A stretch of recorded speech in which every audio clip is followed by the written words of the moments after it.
Hey, what's up, Skywalker here with Imagination Creation Films, and today it is it's Friday. Yeah, I actually had to do the math in my head there to make sure it's Friday, but it's May 17th, and it's like 2024. It just keeps going and going and going and going, and I have no idea if it's working this time, but we'll see. We'll see. 22 seconds. All right, we'll try that one. Well, I believe it's working. Working this time, but we'll see. Hey, look, you can hear me. That's neat. So, yeah, it's another wonderful day. That's not in the shot. We don't have a Rex cam today because the cameras are all over the place. Just got back from 5 long days of grueling filming. It was a lot of fun. It was it was it was an enjoyable day. 5 days. Emmanuel, hello there. We've got King out there, indeed, and me saying indeed. Carlos says it's working. Everything's working. Justin, hola, hello, Justin. Things starting to get back in order. Hopefully, good things happening for you there, Justin. Jacob says opening ad was a pizza ad. On point. This AI stuff is really kind of picking it up. Yeah, that's weird. I don't have my because I stole the charger. The my catch light there. I don't have it because it's dead. Did you work on some narrative work? I did not work on some narrative work. It was polar opposite of narrative work. It was it was 5 days of heavy industrial machinery filming and tracking, and I mean it was a total blast. It was a giant natural gas engines. Think of like the big cargo container ships. The engines that run those, they build those that run on natural gas, and then they put a generator on them, and those are for power plants. And so they have like 10 of these at this power plant, somewhat actually close by. It was kind of fun because it was going from Houston past my house over to another place. But it weighed 785,000 pounds. It had 112 tires on the trailer itself. It was 18 feet wide and I believe 18 feet 6 inches tall. It required 2 trucks, one in front and one in the back. And it's one of those big mover trailers where every single axle can turn on its own. So there's basically it's 14 axles down this trailer, and then there's another set of 14 axles on the other side of this 18-foot wide long trailer, and then they can all kind of turn however they want or to make these turns. But we followed it from Houston to place close to. Just trying to think of if there's a good. Well, it's a Maxwell, Texas, is where we took it to, and it was a fun thing because we had 2 crews. We were the in front crew, and then the people who hired me were in the back crew, which was good crew. Worked with them many times before. And so my wife was on it as well. We would we would lunge out ahead and try to set up a shot. And I was typically shooting with uh, between 300 and 1,000 millimeters, getting those really, really long shots. I'm not. I don't think I'm supposed to share photos yet until the project is out. So it'll be a little bit before I can share that. But it was you can't miss them coming down the road. They close everything, and we weighing so much and being so tall, they make you go way around Houston and then kind of come around.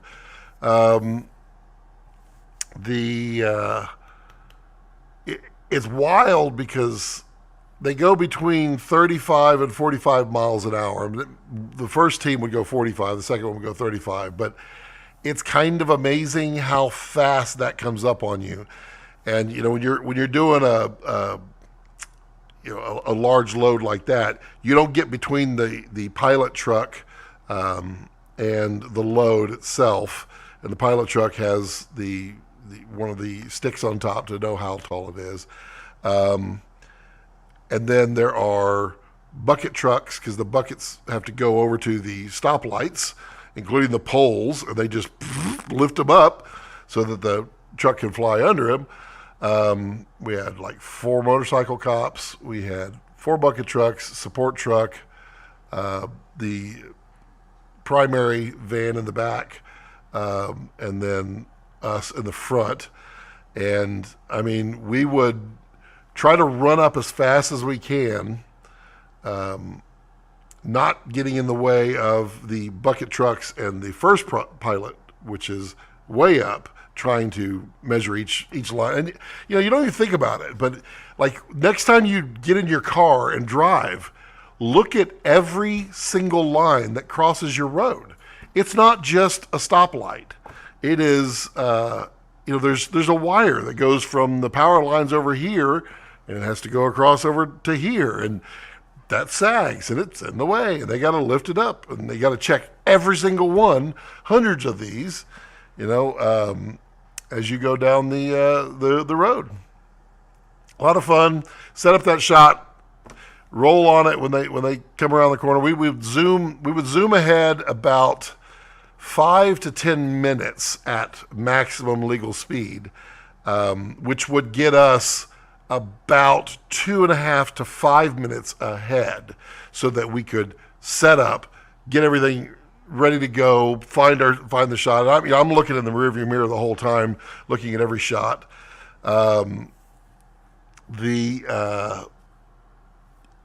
Get it going, take those shots, and then as it comes barreling, there's a point of like no return that I would basically call out. I'm like, okay, when it gets to this point, we're gonna go, and then it's rapid stop, flip off the camera.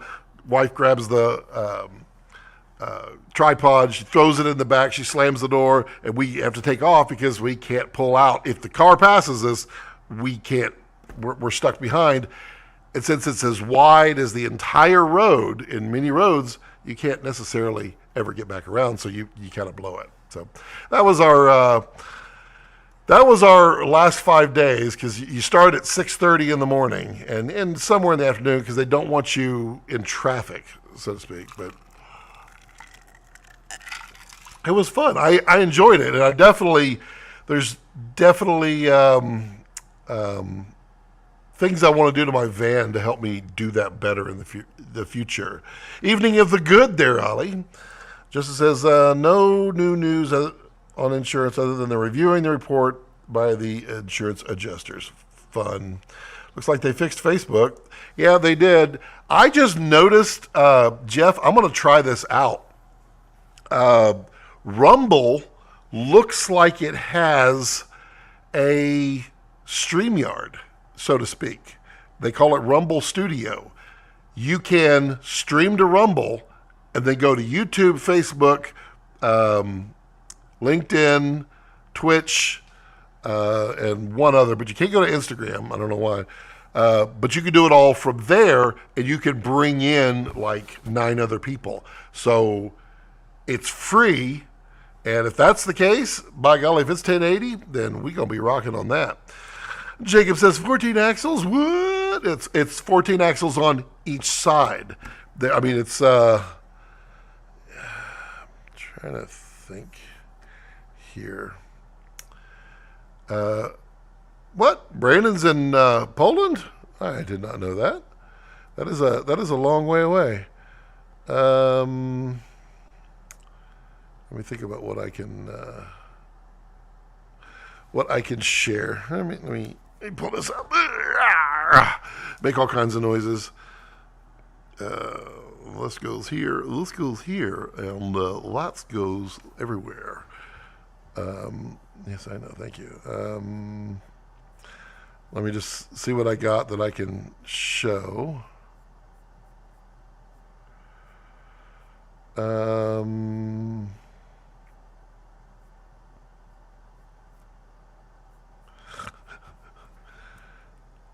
Let's see here. What is...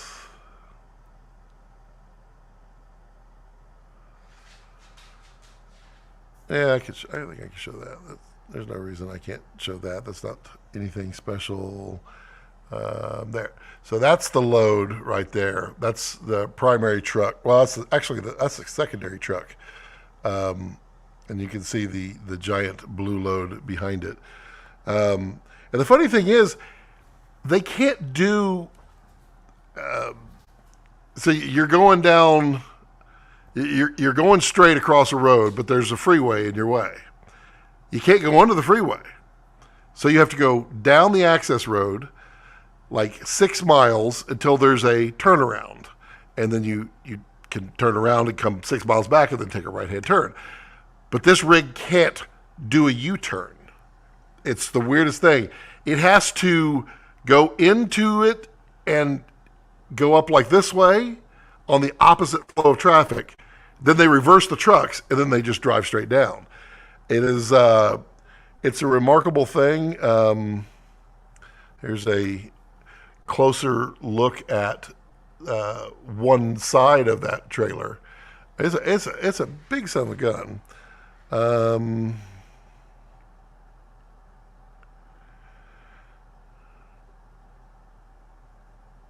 Let's see here.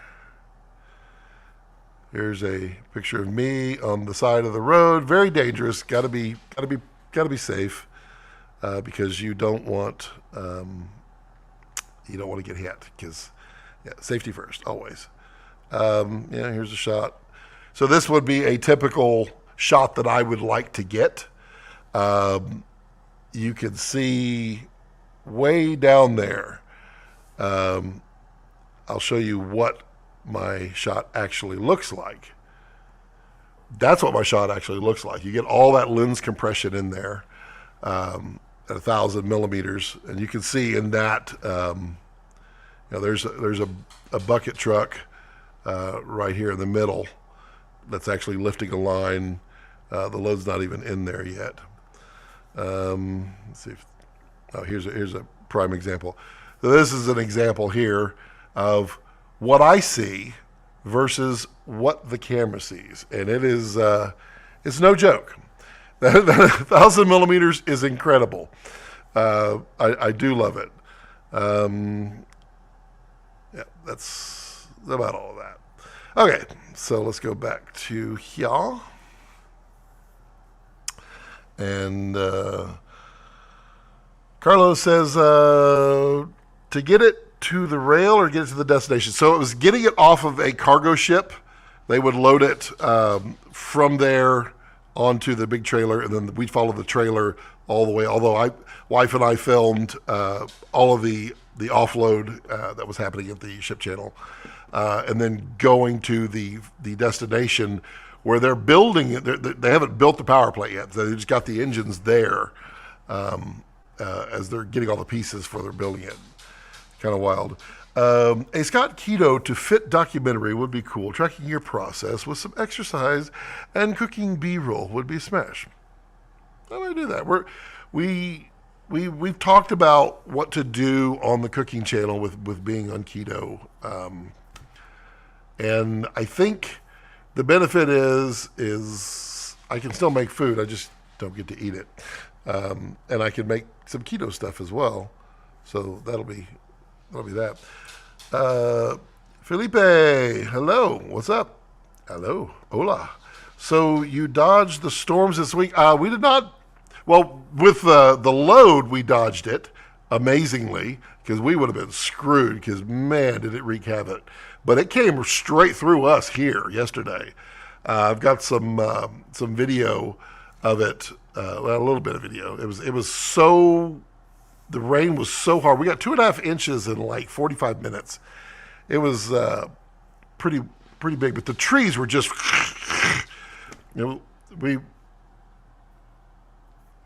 hair floating in the way. But it was, it wreaked havoc. And Houston got destroyed, man. Tornadoes went through there.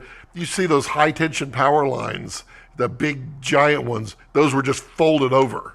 That is insane. 1 million people without power? Wow. How did you grade your footage on the Komodo full spectrum to make the cardinal pop deep red against the background? Let's see, cardinal pop, full spectrum Komodo. So I'm trying to think of the cardinal shot on the full spectrum. But on full spectrum, what I would do is I would use a passport, a video passport. And I would always roll on that video passport so that I have a reference color chip chart. So I would always have that. And that would allow me to get back to normal. And then I could go from there. Oh, I know what you're talking about. So you're talking about, so that was full spectrum, and I was shooting in infrared, if I remember that shot. In that shot, what you have to do, because there is no color in that, it was, I don't think that was full spectrum, was it? Or was it? It was an infrared shot that I took on that. And I think it was the monochrome, not full spectrum. But I had the infrared filter on it. That is basically grayscale. Either way, it would be if I was in infrared.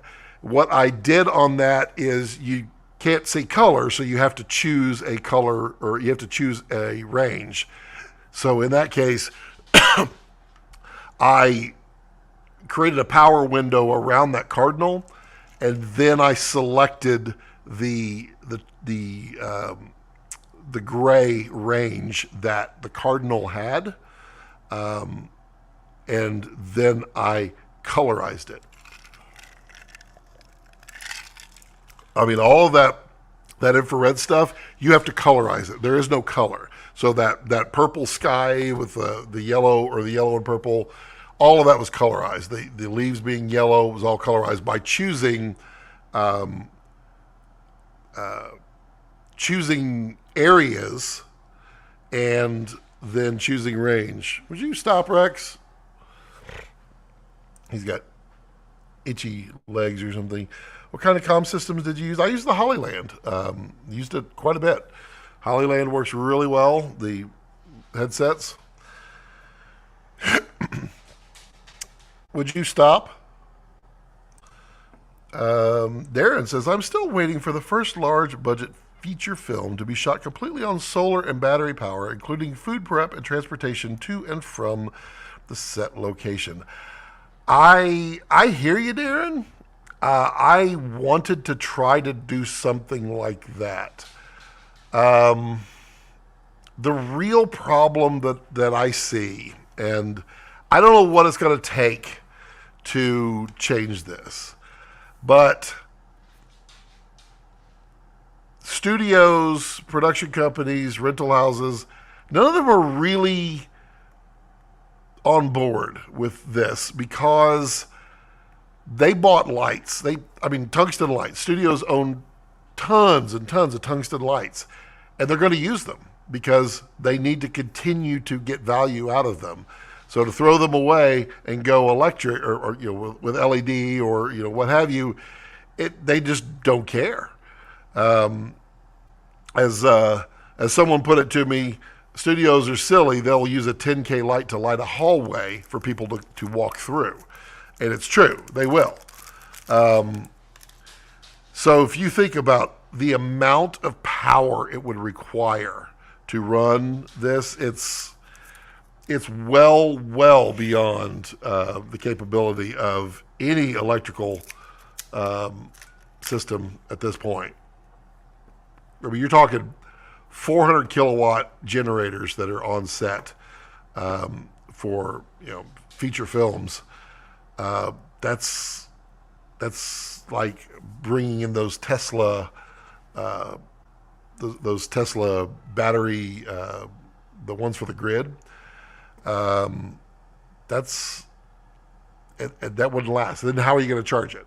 It would be, yeah. But I hear you though. I really wanted to do it. I that's why I've been building out the solar here to see what all I can do, and you can do some. You can do small. You can do a very ultra micro budget feature and probably get away with it. But I mean, still, people are going to go sit in their cars and run the air conditioner. That's what they do. No drone work. Nope. No drone work. Not for me. The other guy was a drone company, so he did all that.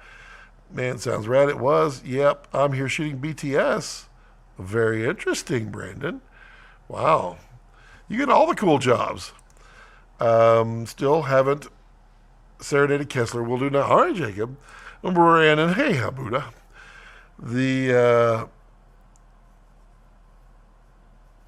Are you in a fish tank? Yeah, no. That is, those are out of focus flies. It just doesn't work because it's out of focus and out of focus. It's, yeah. Massive. New SpongeBob character unlocked. Good evening, I edit. Is brisket keto? Absolutely. There's absolutely no carbohydrates in brisket, and it's fantastic because meat is wonderful.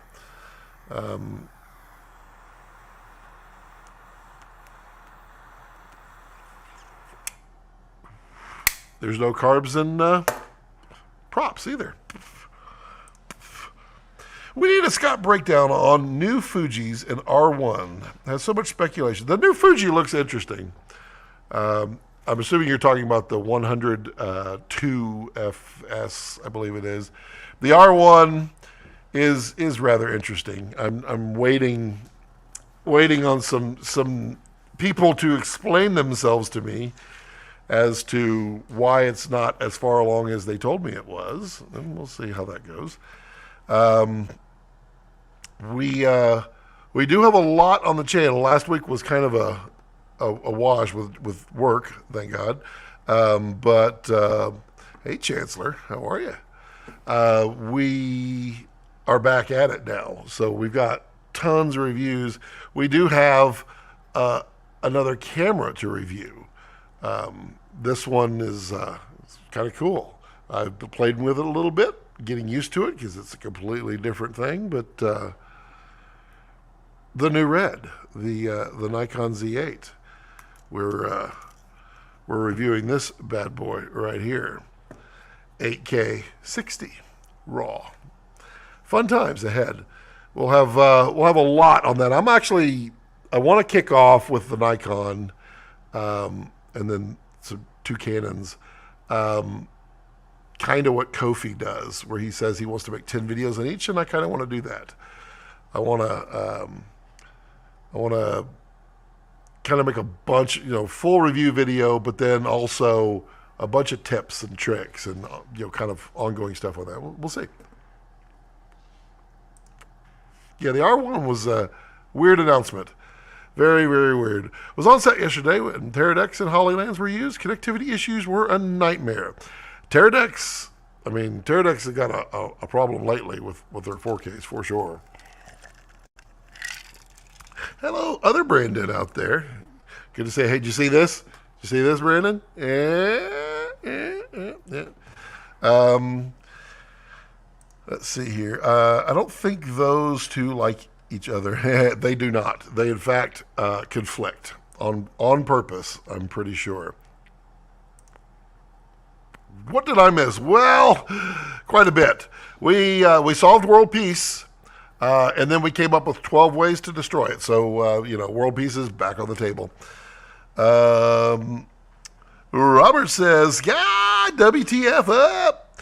Happy Friday from the sunny South Florida. 90 degrees, 70% humidity. I think we're already into summer sauna season here. Yeah, I'm experiencing that one 2 days ago.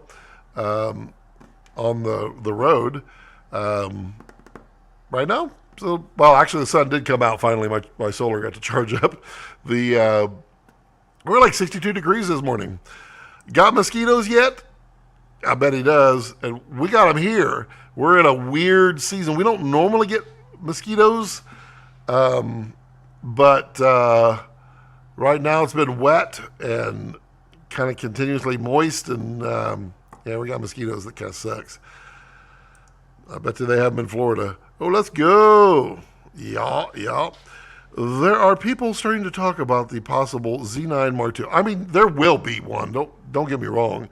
I mean, the Z8 didn't come out that long ago.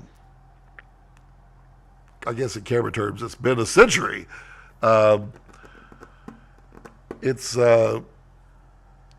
Z9, I mean, it would be time for them to do that. But then again, think about it.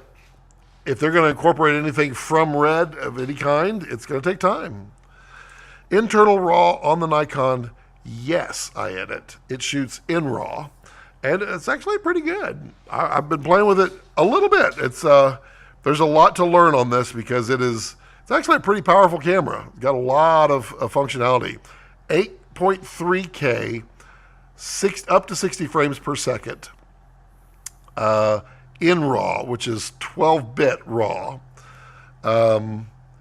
It gives you all the controls of RAW.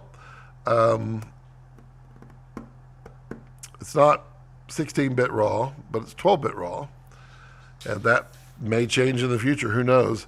It shoots to CF Express Type B cards and also SD cards, but it won't shoot the RAW to that. Pretty impressive. The only thing that I don't like so far is the sound. I mean, at least make it sound like a shutter click when you have the audio files. You can change them, but none of them sounds like the classic Nikon.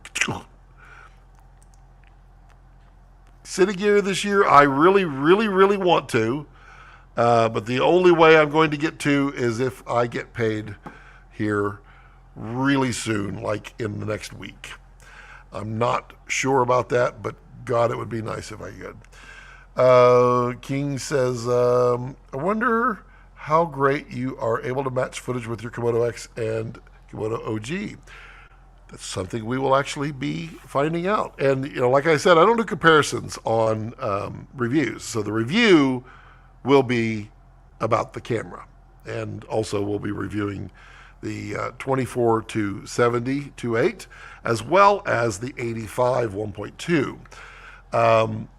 But then in those other 9 or so videos, we will do things like compare the Komodo and the Komodo X and compare RAW capabilities. What does it look like? What does dynamic range feel like? How can you match them? All that good stuff. We'll do that.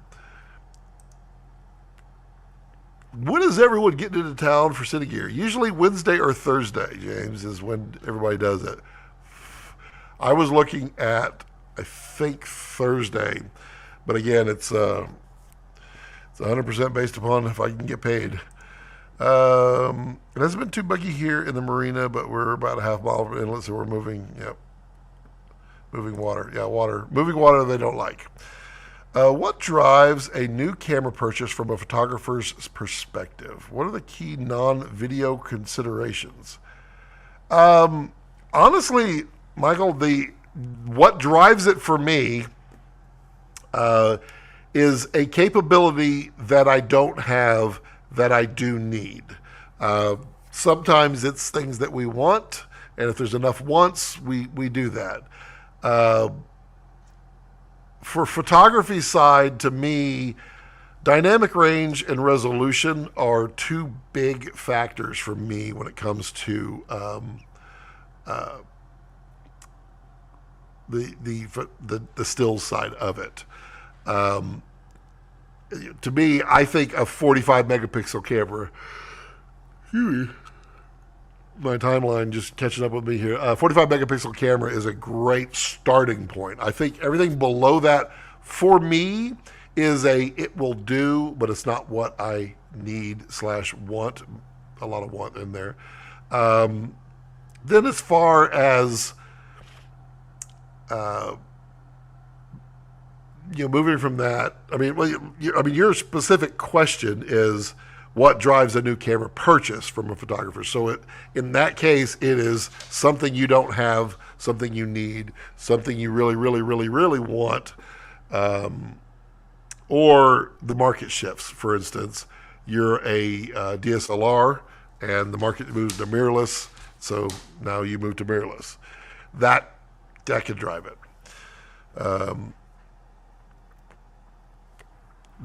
Hopefully that answers your question there. I've seen Nikon has some focus issues. Have you seen the same? So I believe those focus issues were on firmware before 2.0. I think most of the firmware or most of the focus issues got fixed on that. I have not seen any, again, it's very limited shooting so far. Basically, it came in this week while I was on the job, and we're going by the house, so we grabbed it and continued on. So I've fiddled with it at night in the van, and played with it a bit with Rex, running around here when we got back, but not terribly in deep yet. But I have not seen any focus issues at all. But we'll see. We'll test it, and I will be fair. I mean, if there are issues, I'll point them out. And if there's ways around it, I'll point it out. And if there's no ways around it, I'll point it out. Don't you think people have started focusing so much on newer cameras and features instead of art of filmmaking? Yes, Yellow, it's true. That's why I said need versus want. I try to do multiple wants before I jump into anything. I mean, I didn't need to switch from Sony to Canon, but I did it because it would make my life easier because I could use RF glass. Now, because Nikon owning Red, I am considering now, since I haven't gotten too far into the RF glass, do I jump to Nikon? It's a good question, and it's an interesting question. It's interesting. At the end, it's all about the story being told. Yeah, I mean, it's never not about the gear, but it's rarely about the gear. There's a video I did 3 years ago, 10 things that are more important before your camera decision on anything, commercial, film, whatever. Then it becomes your camera decision, and it's true. But sometimes you need a camera to tell your story, and only, say, a full spectrum or a monochrome or something like that, or a super high resolution or a super low resolution can tell your story the right way. So at that point, it does become part of the camera. Sounds pretty cool. Hey, bud. What's up, Bubby? To me, the Z9 grades a lot like Komodo, decently easy to match. I played with it yesterday in Resolve. I threw Darren Morstan, whatever's, one day I'll get his name right, his node tree on there, and right off the bat, just going from NRAW to DaVinci Wide Gamut, and then back out to Rec 709. It looked really good. I mean, it looked really good, and there was a lot. I pushed it a little bit. Didn't really have an exciting dynamic shot to test with. Literally just wanted to get in there, make sure that I had settings the way I believe they needed to be set so that I could do the things that I wanted to do. Over in Naples. Hello, Cognition. Let's see here. King says, I have been enjoying the Z9 for years now, but one thing no one is talking about are the Z lenses. For photo lenses, I think they are the best for video out of anything else in the market. I don't have an opinion yet. I don't have an opinion yet. They're nice. I mean, Nikon's always had really nice glass, so we'll see. Well, the Z series is not really that old of a camera. I was curious. Yeah, it's not, and I don't think the Z8 is going to get replaced anytime. I mean, I would say another year. Honestly, if they can stick Red Raw in here, then these cameras are going to get a massive second life, like a huge second life, because instantly it becomes more viable for a lot of people. And I did get a Z to E adapter, which is a thin little ring. It's not an active adapter. It's a manual adapter, but you stick that on there, and then I can take any of my my previous E mount adapters that go to EF, PL, all of the above. So naturally, everything's going to get stuck on here. Let's see here. I hope you can test the awesome 1.8. Oh, I did ask. They were out of them for the loaner period, but I would hope that this relationship will be ongoing, and that I'll be able to borrow some cameras and do some reviews and tests and see what to do. That camera is really cool. That the Noctua, right? Yeah. But it was the 135, right?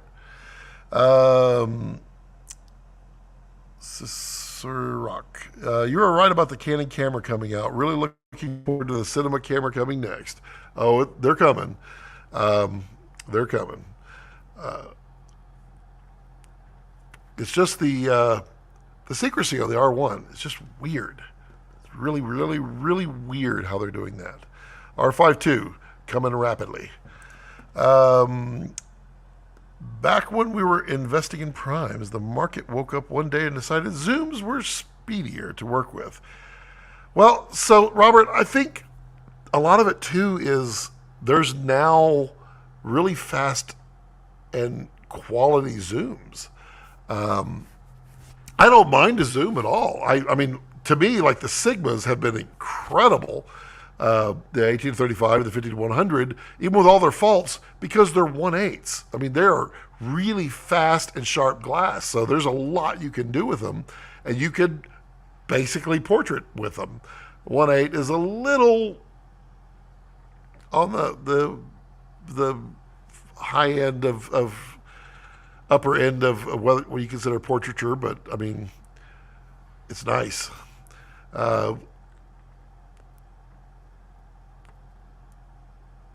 I think it's driven by producers more so than the crew. It depends. You'd be surprised what the crew can make happen, and it's the DP's job to lens it properly. Did the math, factoring in a bit, it would take 1.35 years to pay for the Godox versus running the cost of a Molebeam 10K. Talking to an account, Godox being brighter and the cost of bulbs. So the 1200B is not brighter than a 10K. It's a 4K. Ish. The problem is, Darren, is the bigger jobs, they're lighting with 10Ks minimum. 9Ks, 10Ks, 18Ks, 20Ks, and they're doing HMIs. I mean, they're pushing a lot of power. And so, yeah, you could throw up a whole bunch of 2400s, but you won't get a sharp shadow. if you throw up a bunch to get that light out there.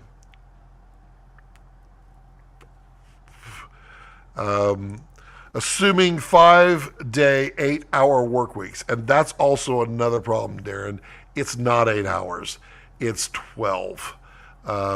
It's almost always 12. Because I don't care how nice they're going to try to make it. It's 12, and it's usually 6-day work weeks, a lot that pop up.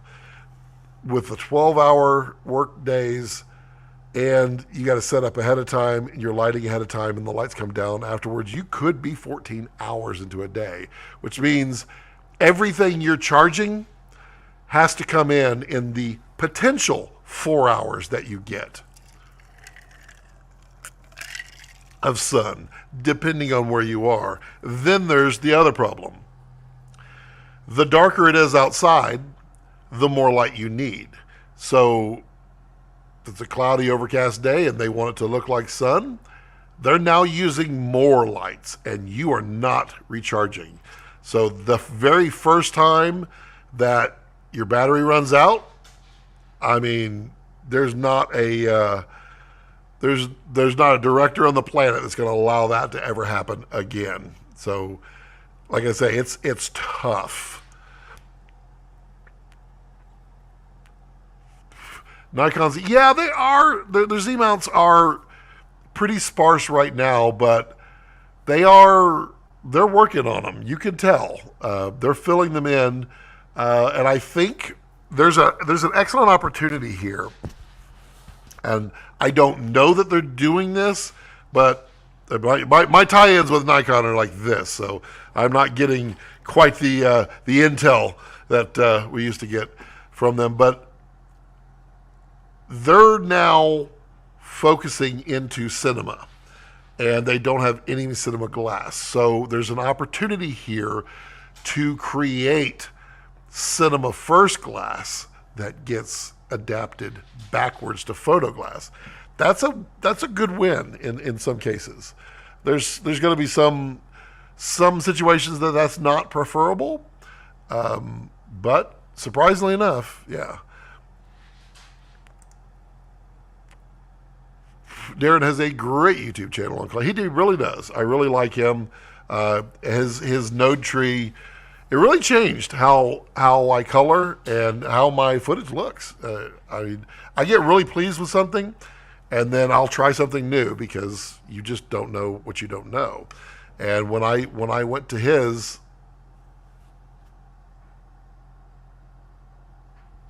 it's got to be lined up.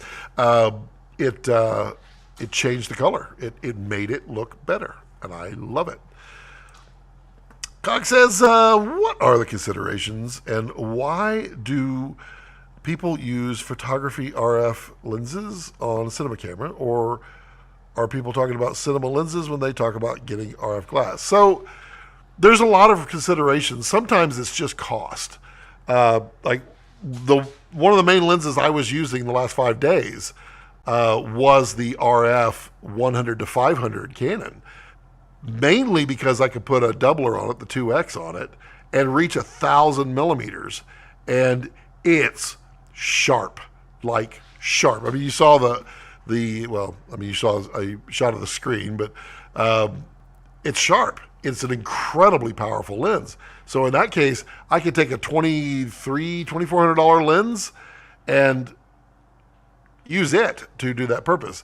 Now, what you can't do on that, pulling focus on RF, not a big fan of because of that variable focus. And yeah, the reds are not quite there yet on that. Ooh, hello, Mr. Duclos. How are you? Well, you can get your cinema glass at Duclos Lenses.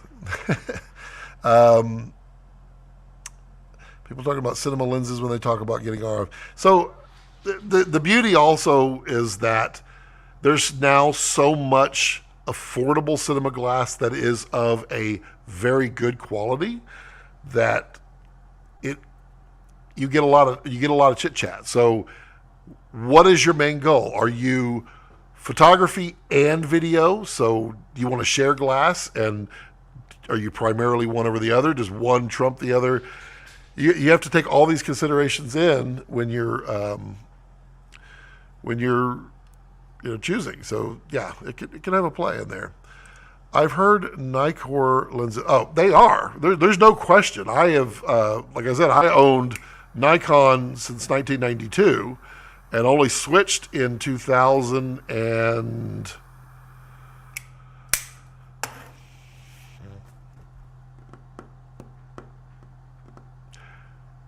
I think 2010, 2009 is when I switched over to Canon. So, I mean, I loved Nikon's glass. It's phenomenal. Robert says, Cog, I think there's a lot of Canon glass out there for a mirrorless level job. Canon glass is something you can find in any market. I mean, to be honest, going back to the Sigma 18 to 35 and the 50 to 100, the photo glass is color matched, just like the cinema glass. So you gain basically the same optics that are in the cinema housed lenses. And it's not bad pulling focus on those EFs. I put the lens gears on there and I pull focus on them all the time. The 18 to 35. Rex, stop, dude. I really think he keeps twitching his leg a lot. Like he's trying to scratch his belly, but he's not ever touching his belly. I think he's got restless leg now because arthritis is kicking in. So yeah, the problem is his nails are so long and he likes to lay on the cool floor. So you hear this, which y'all probably hear in the background. Oh, 135 is the Plena. That's right. The Noctua is the .95 one. Oh, 58. Yeah, thank you, Webbles.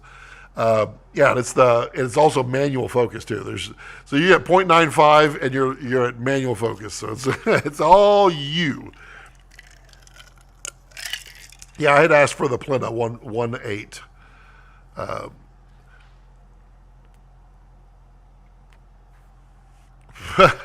The C70 was the last one I purchased without true raw, last as in never again. I have a feeling we're going to see not a C70 Mark II. I think it will be a new camera, but I think that will be the one below the C200 that will get elevated up. And so I think we will see what would be a C70 Mark II as something new. But impressive stuff. We'll see. I know you're pre-ordering the R1, Cognition.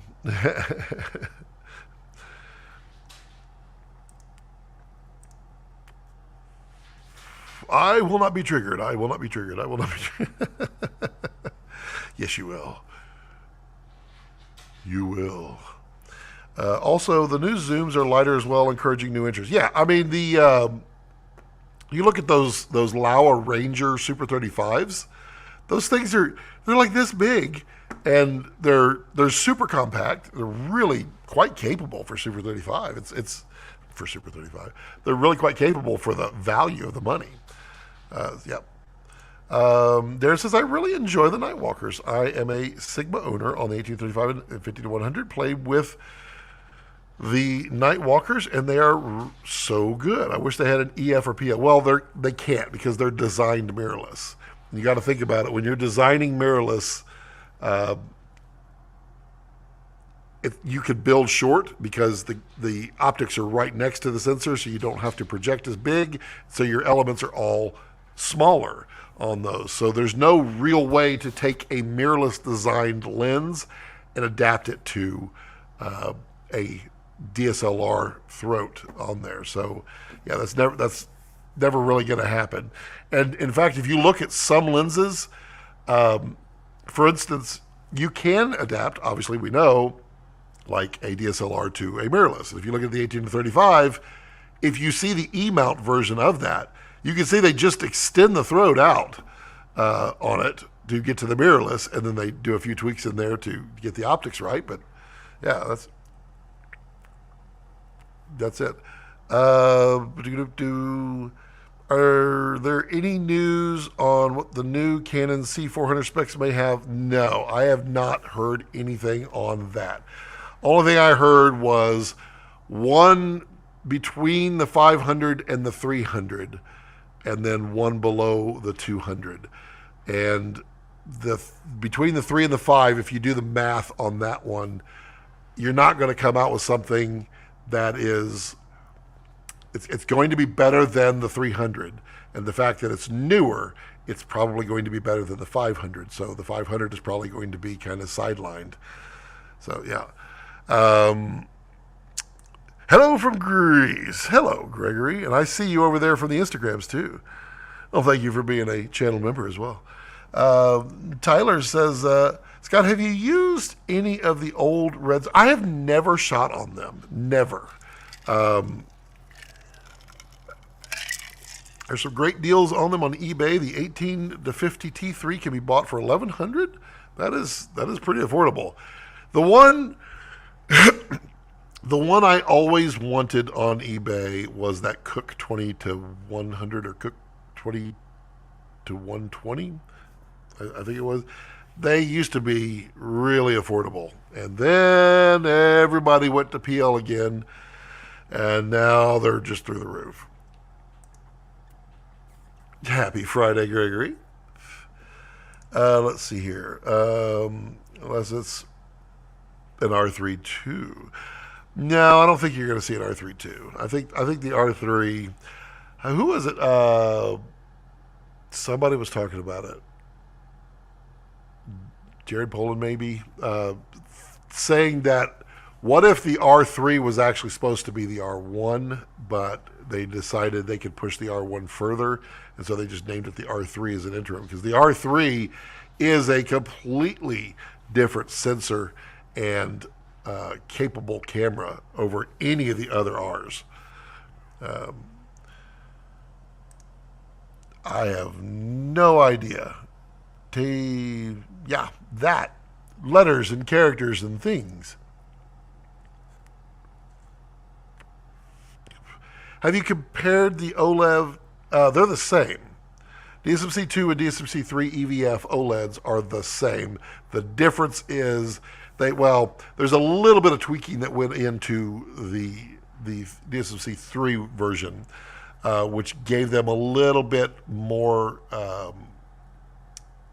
think they got a little more brightness out of it, a little better contrast on it, but they're basically the same.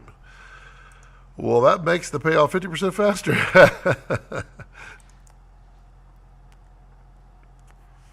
Well, what will work on that, Darren, is if they can do another one of the what's his name's lost his name. Awesome director. Everybody knows him. Stanley Kubrick. There we go. If we do another Stanley Kubrick with all candlelight, then we don't need the electrical. Yep. I have, and on occasion, still use the red 18 to 50 T3. If I remember correctly, someone correct me if I'm wrong, I believe that is a Tachyna lens. It's Tachyna glass in there. I believe that's correct. Yeah, Robert. We're using 50K of tungsten on small tabletop Phantom Flex 4K high-speed jobs. LED isn't there yet.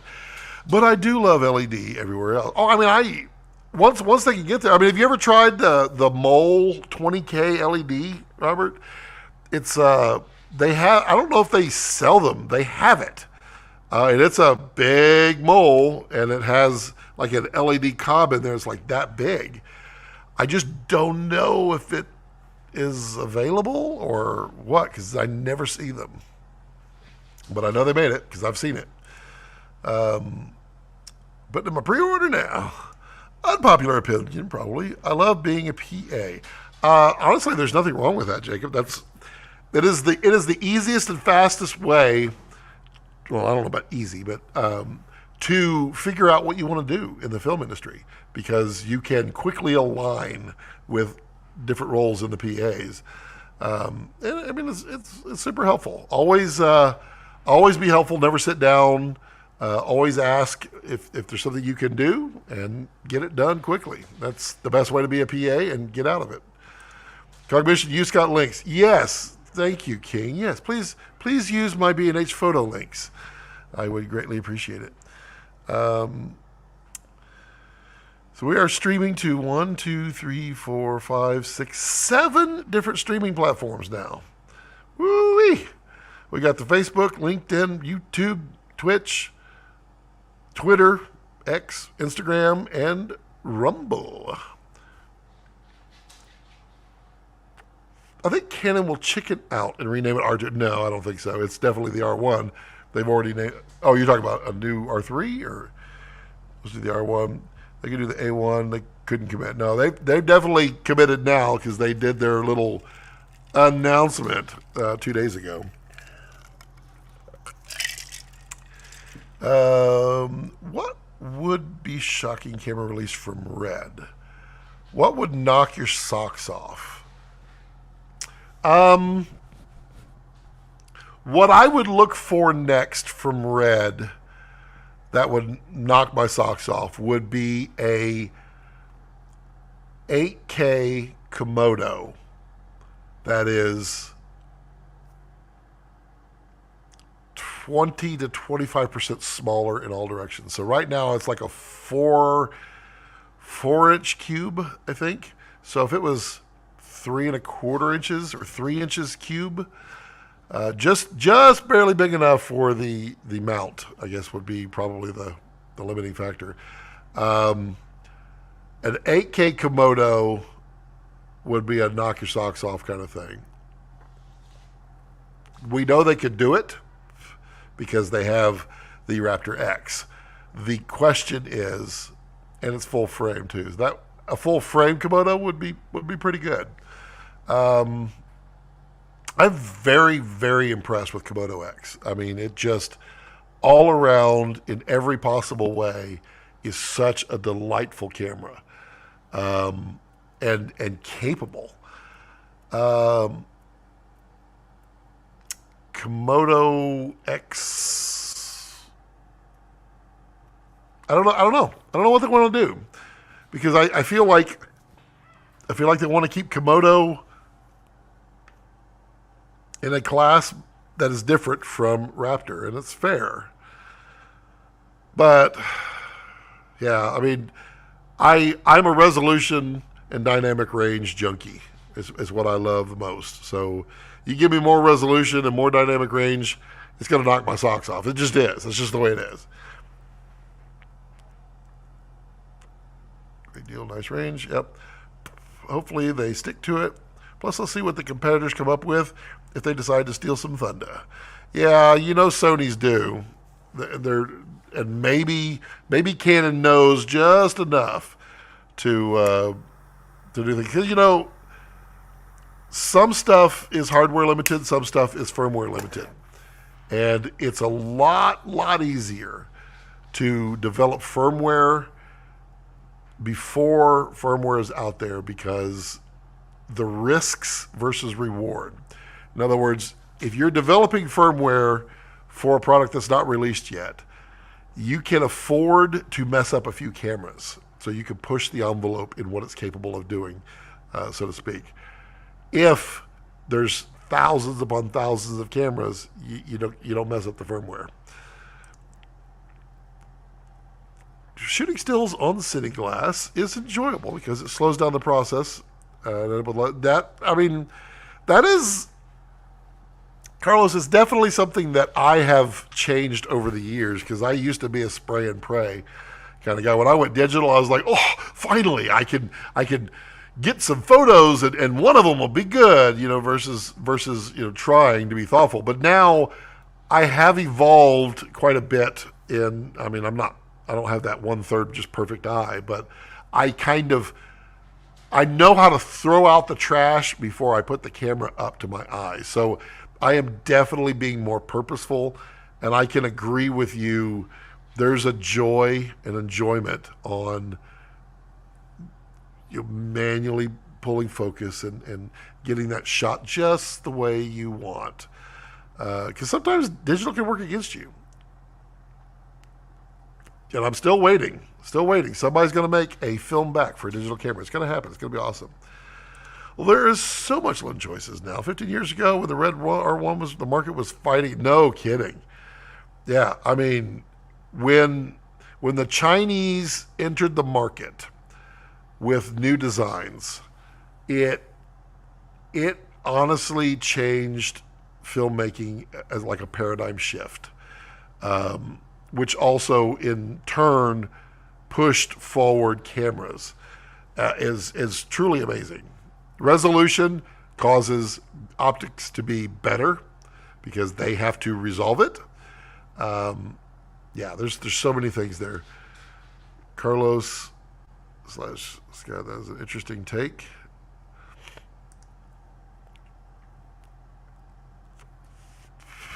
Interesting lens for $1,000. It breathes so, and it's T3. It's not the end of the world. Um, and it is also, if I remember correctly, and Gregory, you probably know, it is Super 35, basically. It doesn't, I don't think it covers Dragon, does it? 6K? I think it would vignette some. I'm eagerly awaiting the Nikon 35mm 1.2 to come out. That would be a nice lens. The 85 is pretty. Doing photography with the Nisi Athenas would be cool. Using Tokina Primes or the nice Zeiss compact zooms for photography could be a good shoulder and forearm exercise. Yes. So we'll be rapid firing these Nisis through. We have a set of Nisis here. Rapid firing over the next week or so, really putting them through their paces. And I'm going to try to get them on every camera to show what everything can do, because I can adapt to the Nikon now, and they are full frame. That's a win-win. Gregory says, so what did I miss? Oh, Gregory, we solved world peace and then came up with 12 ways to, 13 now, to undo it, so we're back at square one. So the Laowa Super 35 zooms are going to be popular. The size is perfect. Definitely going to pick up the 17 to 50 and 850 and the 130. Yeah, the 17 to 50 is adorable. It's it's about the size of a Nisi Athena. It's kind of funny. Let's see. Who's going to Cine Gear? I'm trying, Gregory. I am trying, but if I don't get paid between now and like a week from now, then I can't go, because I won't be able to afford a flight once the 2 weeks is up.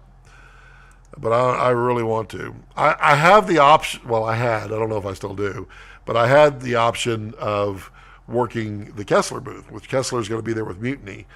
I could have worked that. But I think that's probably gone. But I would not have been able to move around. I would have had to stay at the booth, which is what it is, yeah. I had a whole set of Voigtlanders for my GH5. Those are fun little lenses, and I miss those so much. But since I sold it, I've learned the hard lesson of buying a generic mount. Yeah, I have been so anti-PL for so long because I didn't want to pay that PL tax.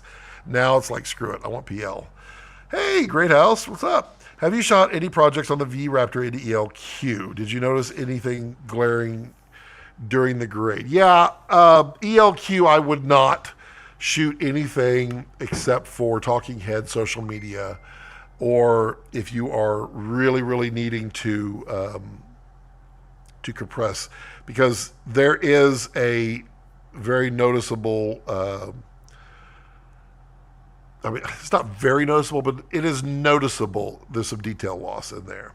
So definitely, it's a tough one to do. Hey, I need yes, I do. Well, she offered, so I'll take the margarita. Oh yeah, well, that's part of it too. But I stole the charger from the catch light for the light that hits my eyeballs. So I kind of have dead eyes, don't I? Oh, now I don't, but now I do. Dead eyes, dead eyes, dead eyes. Yeah, my bounce isn't there. That's true.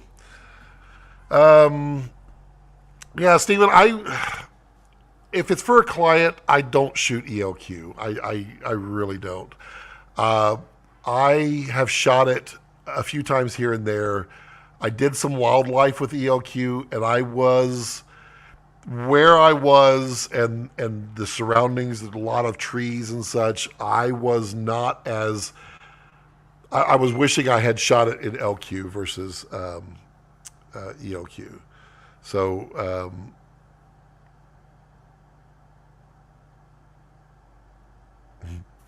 so yeah, definitely was a bit of a difference there. So yeah, I mean honestly, go try it. Try it in movement and see what you think. Because I suspect, Stephen, as quality of work that you put out, you're not going to want it. Um, but Stephen Greathouse in the house. Not knowing the R1 specs, would you go with the Nikon Z9 or the R1? Knowing the R1 specs, the Z9 is better in a lot of ways. Um,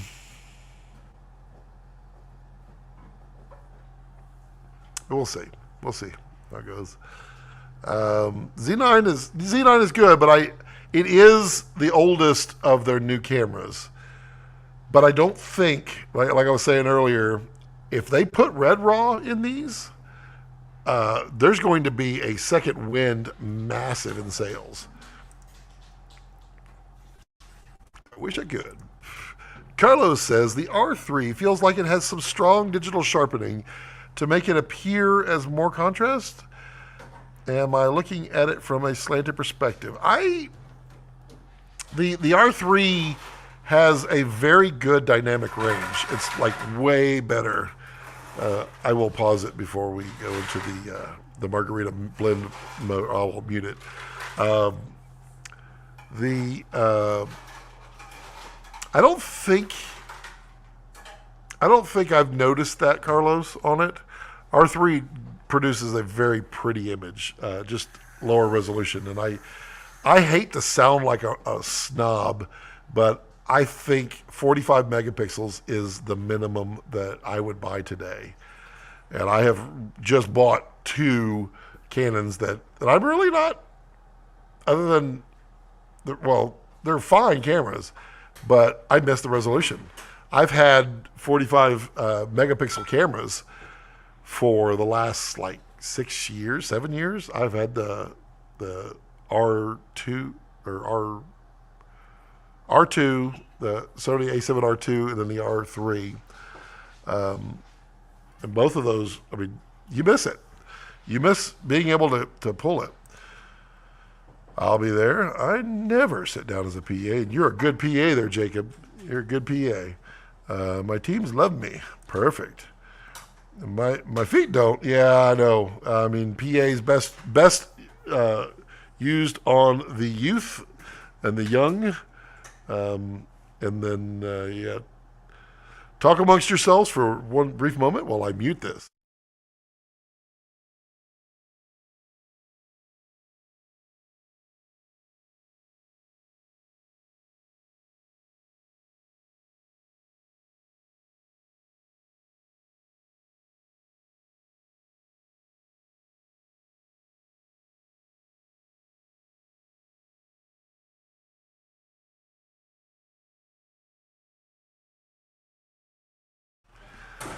I complain when there's chunks of ice in there, so she was making sure it was. Cox says, why no more shots of your mad scientist basement lab with the huge crane and motion system? Because it's all over the place. We've shifted the whole lab sideways. And over here is my mad lab, which was forever taken up with screen print or embroidery and all kinds of other stuffs. We're and laser cutting, which is still here. And that's the cooking set right there.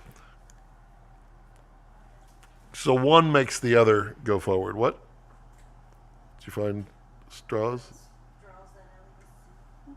Yeah, don't tell her about it. Yeah, don't tell her about them. She'll just use them up. Did you just drink my margarita? Yes, you did. Mm-hmm. Mm-hmm. The look of happiness. Yeah, you did that. I'll take amazing PAs over the delusional director any day. No kidding.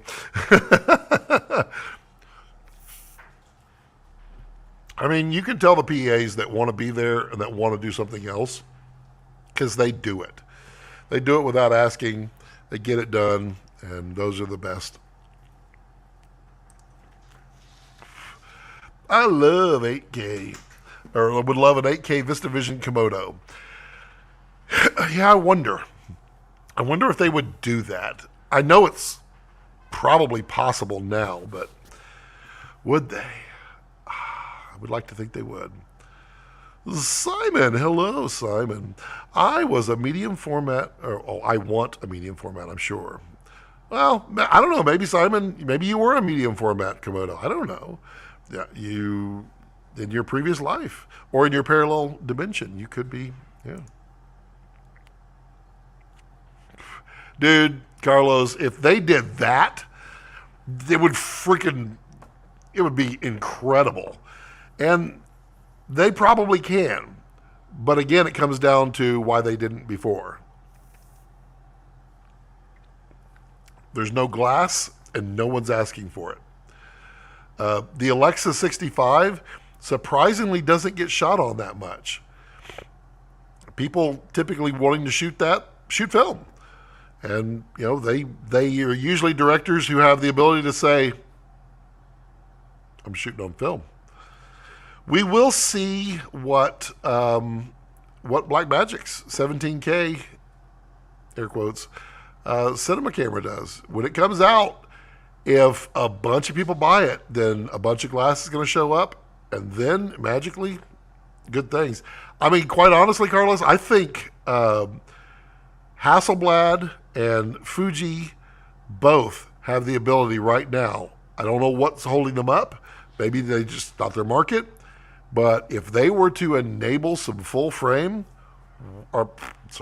some full resolution video, wow, would that be awesome?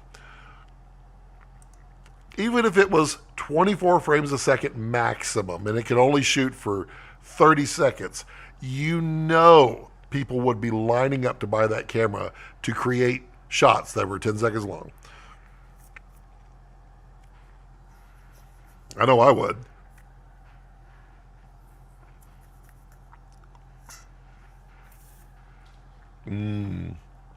Keto margarita, not quite as refreshing. Although it's not bad.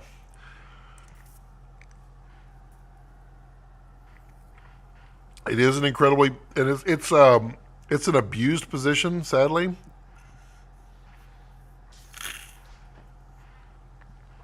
I probably have more conversations with PAs than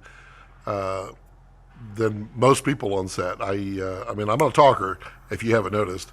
But PAs, I mean, everybody's got a cool story, and they're all interested in being there. And the ones that aren't there the next day, so it's fine. Swing by number 867, Revar City and Light Widow. And the lens cuff will be there. Ooh. The PA position is incredibly important. Did I already say that? You already said that. Okay. Oh, you just said it twice. Wow, you're really driving that home there, Robert. Will do. Hello from the Great White North. Do you think Nikon could go the license way like Arri? What do you mean by that, Patrick? The license way. Oh, I see what you mean. I don't think so. They didn't do it. I mean, their way of doing that would have been buying the license for the Z8, Z9 for RAW because they licensed it from Red, which they now own, but they could have just said, "Oh, it's $1,000 option," or it's a whatever it is, $500 option. That would have been your indicator. They didn't do that. They just baked it into the price, which tells you that they're not going to do the license way. It seems. Just to let you know, I watch your Red advocacy video repeatedly. I love the insights you speak of. Yeah, Carlos is very, very astute. He's very detail and process driven on his insights, and I also am a subscriber and a watcher. And I watch everything except the shorts. I hate shorts. Carlos is like, "You don't watch my shorts?" You can get a set of Red Pro Primes now for less than $5K. You can run the Nightwalkers for like under $1,500 a set. It's insane how things have changed. Yeah, I need to reach back out to get the other two Nightwalkers. I like them, but they are crazy soft at 1.2. Crazy soft. Let's see here. Carlo says, AI copying lens recipe combined with in-camera image processing is changing the landscape for sure. Yeah, and I don't like that. I don't want things modifying things for me. One of the cool features that I found in the Z8, and I'm assuming it's on the Z9, when you're shooting in RAW, is the lens compression or the lens characteristics are transmitted in the in RAW file. So it knows what lens you have, and you could turn on and off a lens correction in RAW, which is pretty cool, actually. But that's the extent that I like of changes to my video. I don't like it vignettes, but we digitally brighten up the corners for you. No, not a fan of that. S35, you are correct. Thanks, Cognition. What are you thinking the upcoming DZO Aries will be on the image quality and performance on the spectrum of cinema lenses?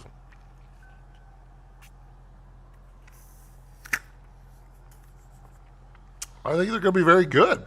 DZO has started from pretty good to pretty good, and their later stuff, their newer stuff is actually really good.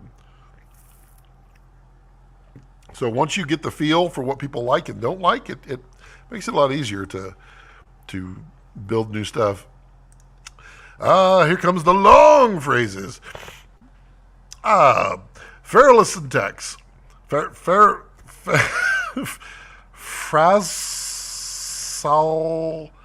syntax. Phrasal syntax? I don't know. I'm confused, Scott. Blackmagic doesn't offer L mount on the new Cine 12K. It's only EF, PL, LPL, Pixis. Its little sister comes in L, EF, or PL. I assume every company wants you to start with an intro product, become familiarized with the ecosystem, and eventually upgrade to the higher end. In the case of Blackmagic, this will be transitioning from a Pixis to a 12K Cine. The problem I see is that it doesn't make sense to acquire the Pixis and invest on L-mount lenses. If you later upgrade to the Cine 12K, you will not be able to use those lenses. Yeah. Man, he talks a lot. In a good way. You must type it all out and then copy and paste out sections because you get them all out there before somebody else does. So it seems that the Blackmagic dropped the L mount. The future will stick with PL and EF. So future Pixis owners can expect to grow up on the BM ecosystem and are buying their new set of lenses. And The recommendation would be not to acquire L mount or PL or EF instead. Your thoughts, Scott? Why do you think black? It's quite simple. So when designing a cinema, a primary cinema camera, most cinema users, if they want it to be used on big sets, it's going to be running PL. It is, because there's so much PL glass. You can talk to any director, any DP. They know their favorite cinema glass out there. They know them all, and they are all PL. So if you're building it for PL, you have now more room to stack stuff inside there, because the throat, the distance between the lens mount and the sensor itself is quite distant. You can take advantage of that, or you cannot. If you take advantage of it, you can stick more stuff in front of the sensor, like ND filters, bigger stacks of OLPF, that kind of stuff. So if you're designed to the PL, then EF is really your only other option. You could do the F mount from Nikon, but that's your only complementary design distances there, because EF is that long, PL is about that long, so those match. What I believe, well, number one, I believe L mount is a bad choice for anybody. L mount will fail. It will fail because there will never be, I never say never, but there really won't be mainstream support. Think about it for a second. Canon has their own, Nikon has their own, Sony has their own, E, Z, and RF. They own them, they control them, they make everything for them because they want you sticky. They want the stickiness so that you can't just leave and bounce around. So they're not going to adapt L, and they're not going to make their lenses adapt L. Well, they might adapt maybe, but they're not going to build L mount glass. All you have are the small camera manufacturers who don't have an RF, an E, or a Z, and either can't afford to license them, can't get a license, or what have you. That's why L mount is a bad choice, because unless there comes a new Canon, a new Nikon, and a new Sony out there on the market building those level of cameras and don't have their own, they don't have their own mount, they would then use L, but you just don't have it. Hey, Jeff Adams, yo. So, yes, they do want you to pop up, but what you shouldn't discount is the lineup is not Pixis and then the 12K cinema camera. There. There's the Ursa G2 in there. There's several other cameras in there, the pockets as well. So, hoping I'm hitting all your points. The marketing truth, in my opinion, is that the Pixis is a cinema camera to snag people away from mirrorless.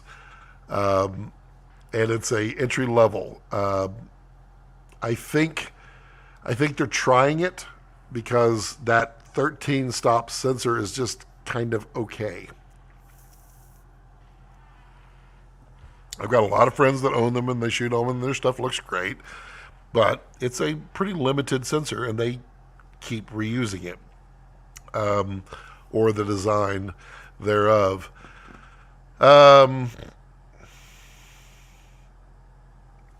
Yeah, I think they will be focusing on two paths.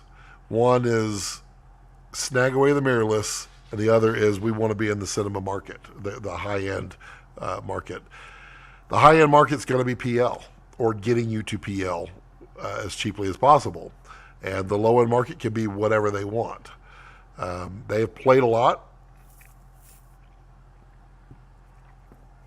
but they don't really have an autofocus. They don't have an autofocus, so they don't really care about any of those mounts, really.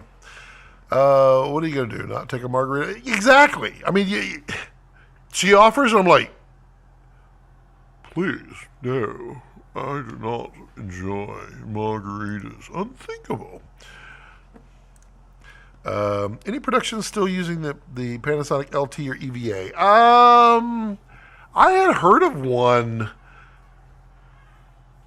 a year ago, but I don't know for sure. But I would imagine there probably still are. The Panasonics have a look that some production companies love. broke the record for the single comment length. Yeah, you got that stage. He's got it ready to go, and he's got it divided up into exactly 254 characters.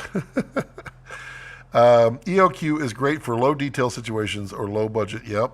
It really struggles to resolve detail in places like a forest. Exactly, Tyler. That is exactly what I found on a talking. Well, I mean, even a talking head.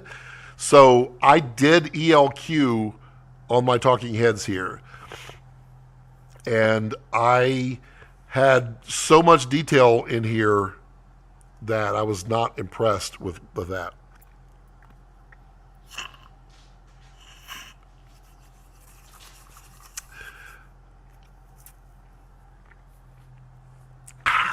There we go. Carlos says, are you still using or getting use out of your DJI?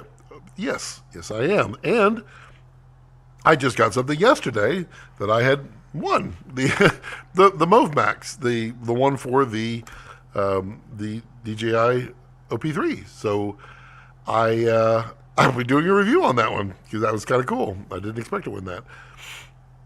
It's actually really interesting. I am already looking at new shocks. It's got an RC car shock on it. I haven't measured. I think it's a 90 millimeter or 100 millimeter. But you can adjust those shocks and springs. So the weight we can play with. And you really do want more weight than not on those because it keeps them more stable. So we'll see what I can do with that. But look for a review on that soon. Phil Holland has the only 65 millimeter glass. No, did he buy it all up? No, there's a bunch out there, but he has some. With a 65 millimeter sensor in a Komodo, you could grill steaks on it. Actually, I didn't realize this. The sensor itself does not generate that much heat. It is the processing and the storage of the data that generates the most. And that will be an interesting problem because that is a ton of resolution. I mean, look at what Blackmagic's having to do with their 17K, air quotes, that they built a RAID 0 of 3 NVMe in a specialized mag. Yeah. And heat is a problem for them. Aren't Fuji's and Hassie's cropped mad? We could use 645 and introduce larger format. I thought they were about that size. Well, Graham says, this man is handsome. Well, thank you, Graham. I appreciate that. Usually they call me an old, fat, white dude. I still can't get over that. That comment has popped up like 3 times. Old, fat, white dude. I think there was an expletive in there, too. I hate shorts, too. Wait. You're talking about shorts? No, you're talking about YouTube shorts. I don't watch or wear shorts? Now, Cognition, that is not acceptable. Everybody should wear shorts.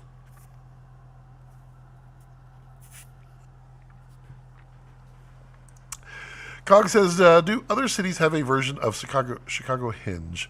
When the sun lines up with major, you know, a lot of cities do that, but it does depend on the city planner when they first designed it. If they did that, because once you put the city in, you got your main street. It's kind of all aligned from there. Can someone talk about Heroes Lens from Airy Rental? I don't know them, so I cannot comment. If our resident expert Phil Holland was in the crowd, he probably could. You know, I'm really sad on Rumble. There's like 2 viewers right now on Rumble watching. Hi, Rumble. Hi. Could you say hi at least in the message? Just so I know that someone actually is watching and can type. Because ever since I put in the all the crypto negative words, then I don't get any comments. I kind of miss my little crypto buddies that just thought they were going to take advantage of it. This man is again. Oh, thanks, Graham. Let's see here. Michael says Blackmagic 12K is positioning toward productions that will be renting largely PL. Yeah, exactly. A lot of inventory.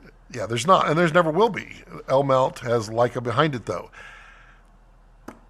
But how many people are buying Leicas? I know it's a want to have camera, and I wouldn't mind having one, but I have other things that I would spend that money on. And it's kind of a way to get Leica's name out there. Kind of unlikely that we will see Leica City Glass in Elma. Yeah, this is true. Yeah. Nikon Z mount is the AB blood. It's of cameras. No, it's the other way. It's the O type. It works with everything. AB only works for the one. Nikon can adapt to every single other one. L, E, RF, EF, F, PL, all of the above. It can do it all. It's O positive, or O negative, O negative. And Phil Holland is now going to chime in and say, I think his ears are itching. Let's see. I'm not looking ahead yet. PL for life. I mean, honestly, Graham, it's kind of that way for me now. Unless I have to, I am choosing PL. Because it's going to be around for a long time. Do you think LPL will replace PL, or if it was, it would have already? I don't know. It's a tough one. I don't know. I don't have an opinion on that yet. I think about that one. R1 will have a programmable mount.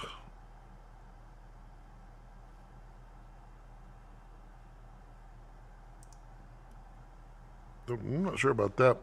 Have you shot with the 4D much, and what do you think? I have not. I want to.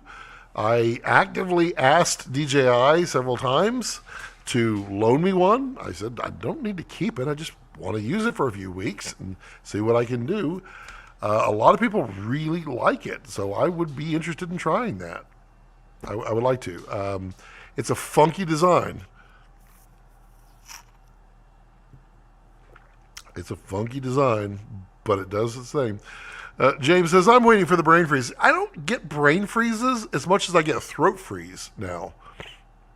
Like if I drink like too many sips, then the back of my throat will burn. But I don't get the brain freeze, so to speak. ELQ reminds me of the early Red One days when the tree bark would break some compression. Yeah, it's there. And I forget. It's only when I'm being really cheap, I forget why I shouldn't be cheap. Will the R1 have full HDMI? I don't know. I haven't actually asked, but I would imagine with the size of it, it could. I mean, it definitely could. Chuck Norris has had an R1 for 3 years. Chuck Norris is the R1 that they've modeled. EOQ is a YouTube pro. It's not though, Patrick. Like I couldn't. I literally reshot one of my reviews because I shot it in ELQ and was not happy with how it looked. And there's a couple of them out there. If you go back maybe 5-6 months, I think you'll see some that are like, quality looks a little. The ELQ is good, but it just depends on what you have going on. You know, these fine details right here on these leaves, and these fine details on these leaves. This is what I noticed it most on. My beard was not sharp and punchy, and I have a sharp, punchy Santa Claus beard. Patrick says, I like your Fruit of the Loom green screen approved t-shirt. It's not that green though. This is actually more of like an aquamarine green. It's, I mean, feel free to do what you'd like with it. Put whatever shirt you want on it. I'm pretty picky when it comes to shirts. They got to fit nice and they got to be long. And if they do, then I wear them all the time. San Diego has a hinge where the sun is in the middle of the pier. Underneath it, dead center. Happens once, maybe twice. Well, I mean, that's the thing, because the sun is our angle of the earth is shifting.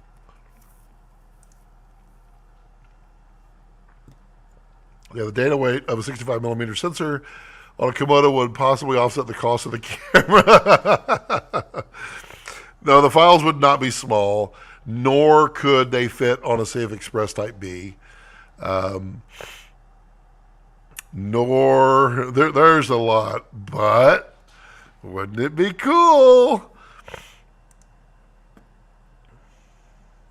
You know, there's a lot of things to consider. Like with V-Raptor, they were really smart in their Peltier cooling on the back end for a lot of reasons. Well, I can certainly say things now because it's under different hands.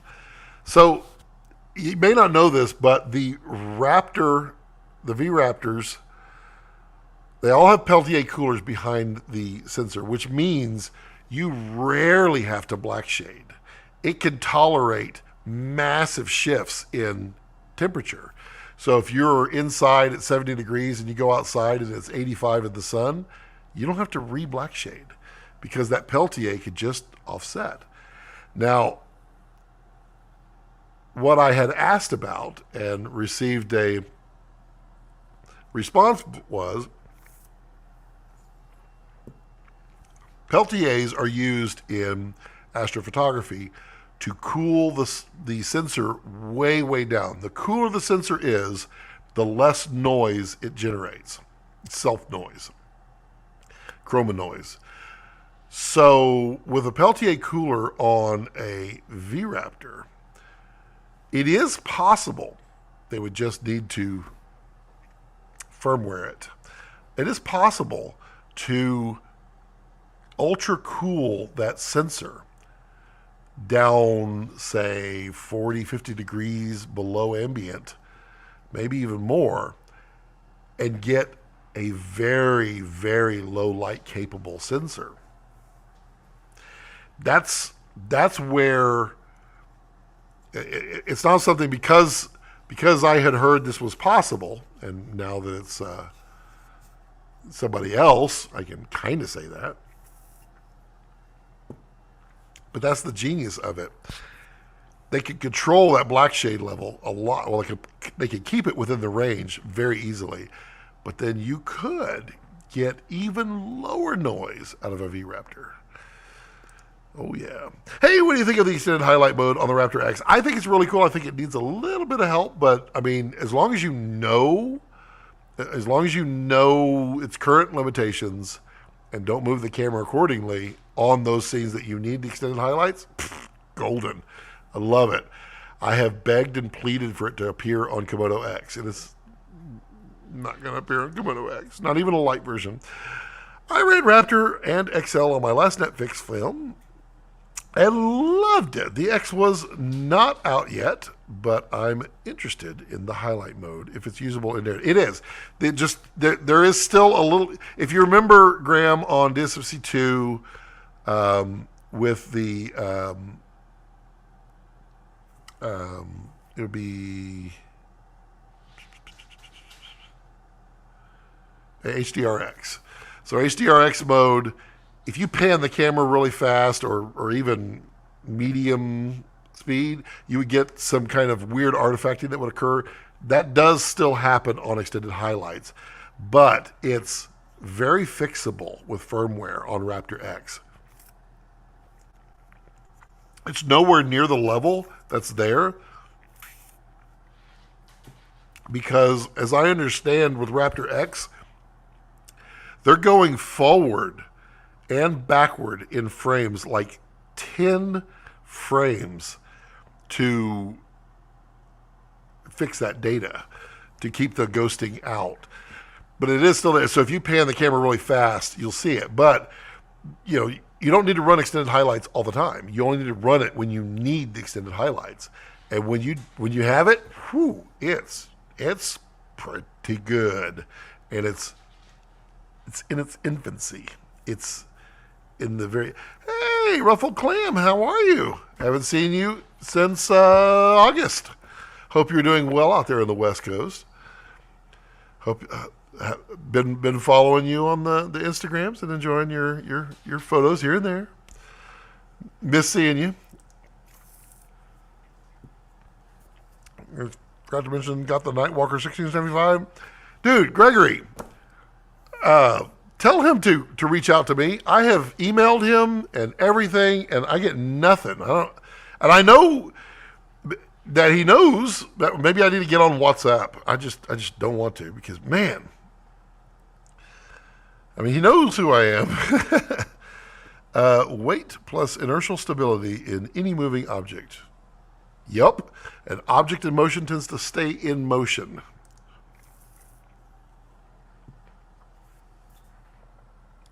Is Komodo X R3D ELQ really that low quality? It's a higher compression. It really is. I've shot wildlife at golden hour sun case on KX Sigma ELQ, and I'm not as happy with the footage. Yes. Right. You're not as happy? Yeah. So that would align with, yes, it is. You still have your dynamic range, you still have your resolution, but you are compressing that data a lot. And I don't remember, is it like 9 or 10 to 1? Somewhere around the 9.5 to 1. It's a lot more than, no, maybe it was more than that. I think it's double of what LQ is. LQ was what, 7.5, so maybe it's like 14. I just anywhere that there's any kind of landscape, trees, leaves, anything moving, detail like this, I don't feel like it is worth it.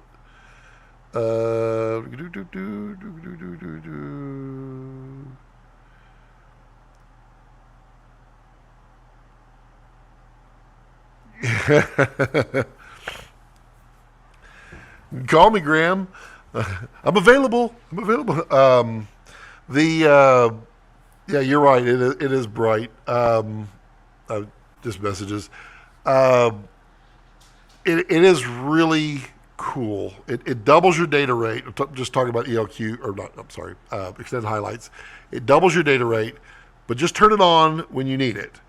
And just know, I mean, sometimes you don't really need it. I mean, you got to figure when you're at like 18 stops of dynamic range anyway with V-Raptor X,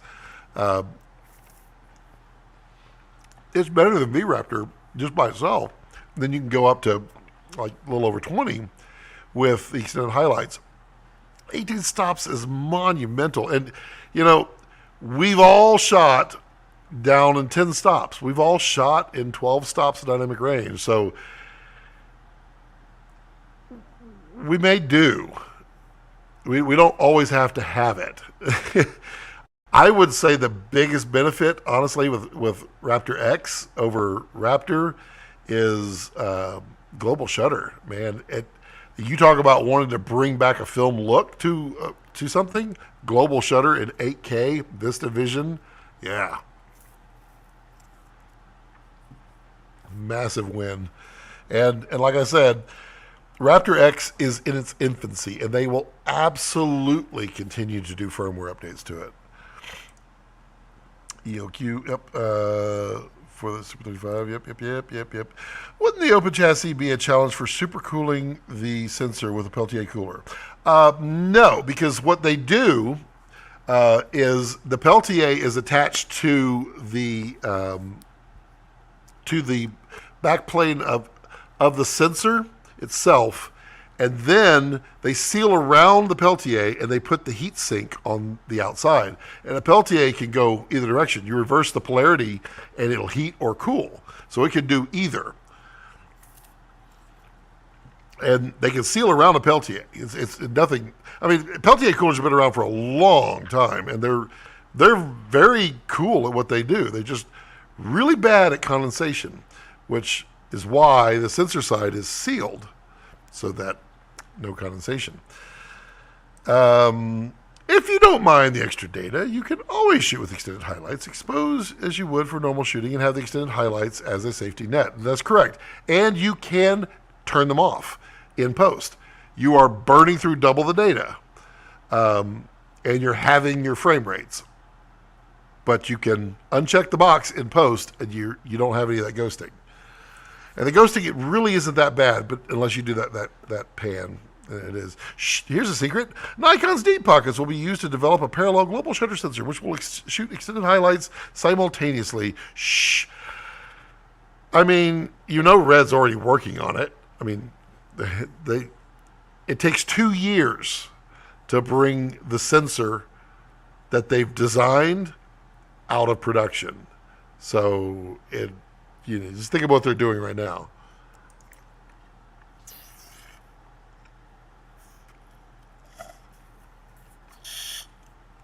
DJI Focus will probably receive this year's award for most appreciated new gear. I think you're probably right.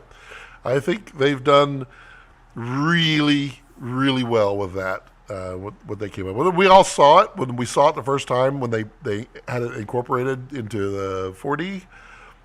We're all like, can we have this? Would this be available for us? And the answer was yes.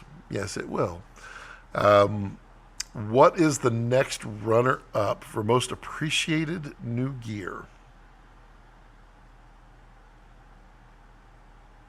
I don't know. That's a good question for all of you in the comments there. What do you think is the runner-up for the most appreciated new gear? I know it's going to sound biased, but I am going to throw this out there that Raptor X should be in that list of potentials.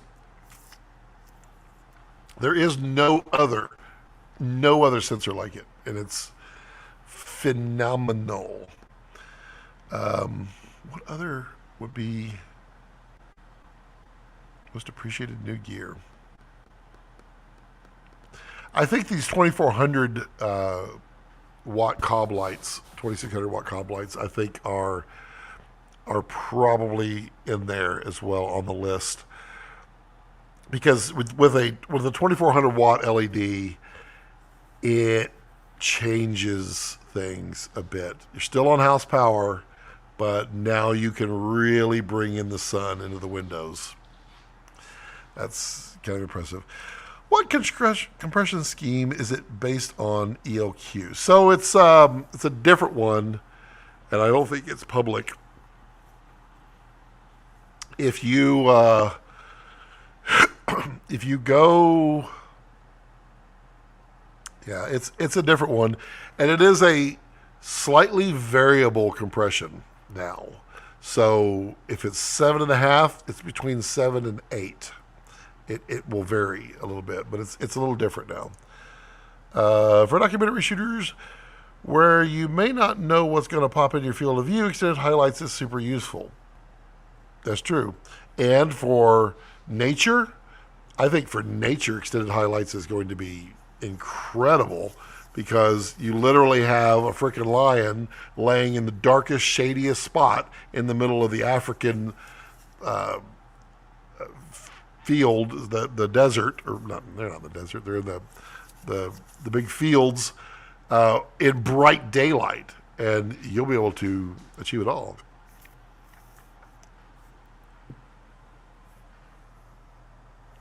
Nobody. There are 5 people on Rumble, and not one of them has the guts to say, hi, I'm on Rumble. Come on, you could do it.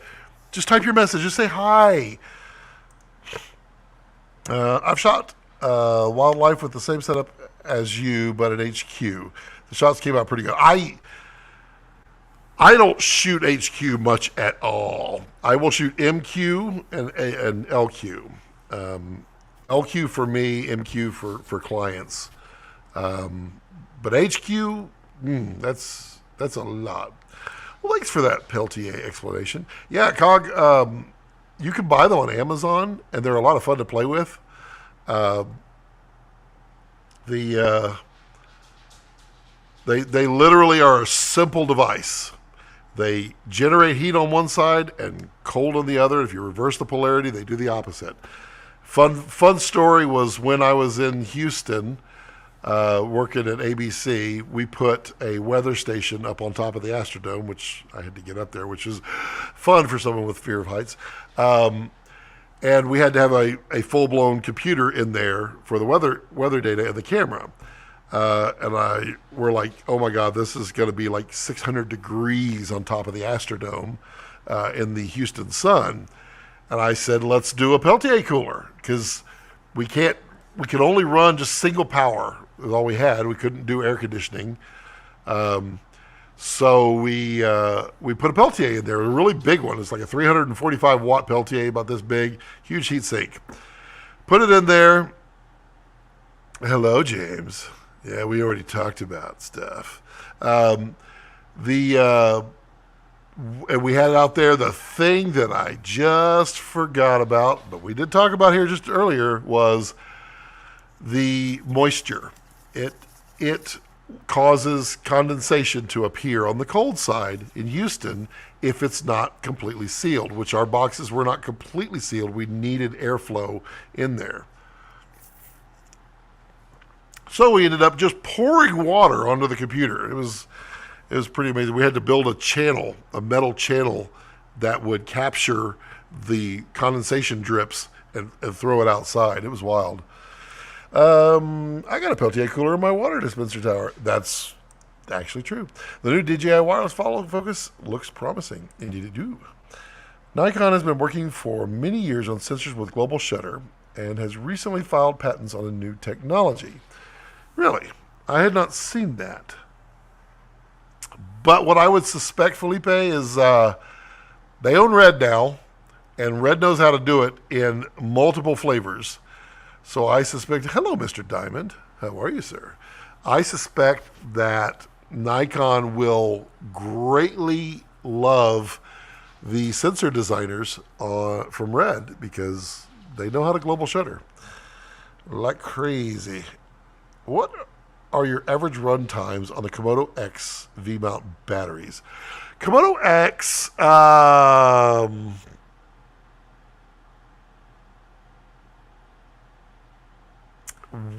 98s, I believe I get about an hour and a half, hour 45, I think, hour and a half with the DSMC3 monitor on top. V-Raptor, I get 1 hour on 98s and about 1 3/4 on the 150s. You get almost 3 hours. Are you using the DSMC3 monitor? Because I use that sucker on high. That's been my setup for a while. I love that monitor. It's surprising. I did not think I was going to like spending $3,000 on a monitor, but by golly, it's a good monitor.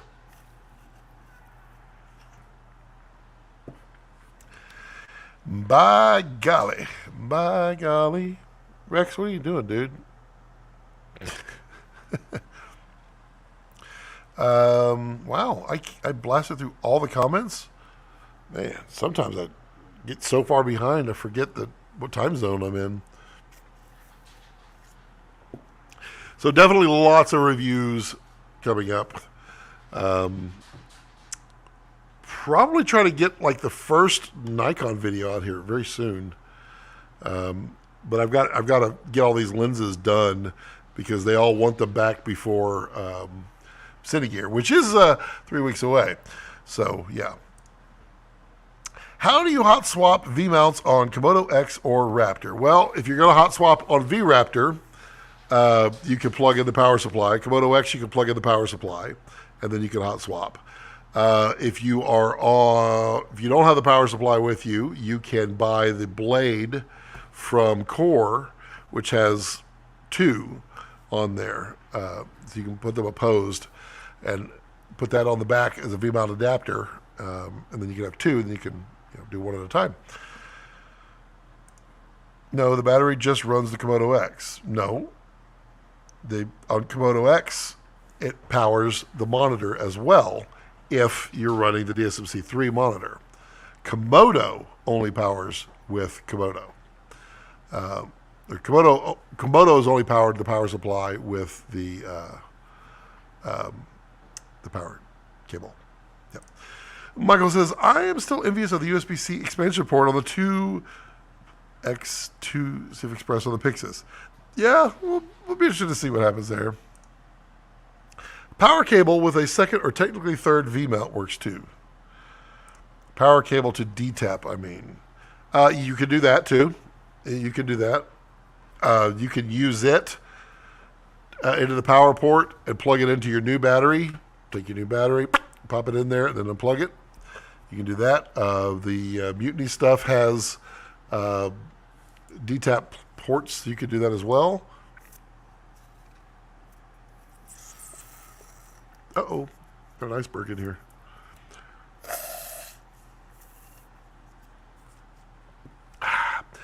Let's see here. Man, I need to get those Diamond Brothers back on. I see you out there. Let's see what they've been working on. I was just saying he gets 3 hours because he's not powered. I got it. Yeah, that makes more sense. Yeah. Very astute there, Cog. Yes. That would be about right because that monitor is a heat machine. I tell you what, it's quite warm. Quite warm.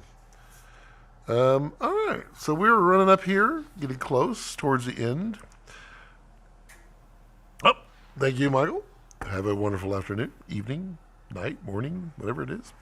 I'm probably going to pull it here at about 6 o'clock my time, which is T-minus 2 minutes. But if you get in a bunch of questions, I will answer them because, I care. I care a lot. I'm like a Hallmark card.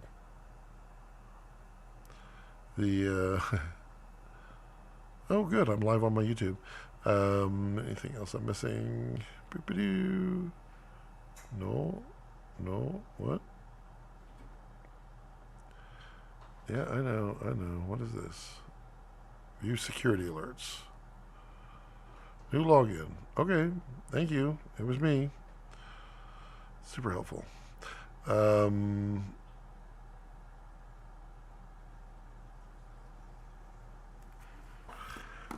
All right, who's got last minute questions? Come on, bring it in. Type it in. Type them in. Get them in there. Fairless syntax. Don't you have one already prepared? It's like 12 pages long.